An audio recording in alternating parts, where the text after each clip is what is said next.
Here's how to switch from buttons to full-screen swipe gestures on your Samsung Galaxy S26 Ultra, S26 Plus, and S26.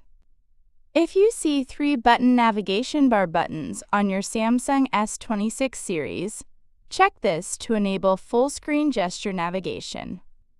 Open the app drawer and tap the Settings app. Tap on the display, scroll down and tap the navigation bar to manage the home, back, and recent buttons, or use gestures. 2 options are available here: buttons and swipe gestures.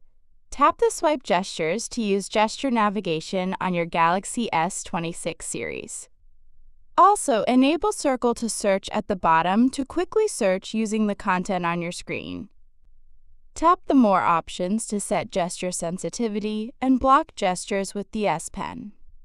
If you use a 3-button navigation bar, you can also change the positions of the recent apps and back buttons. That's all about how to switch between 3 buttons or use full-screen gestures on Samsung S26 series devices running One UI 8.5.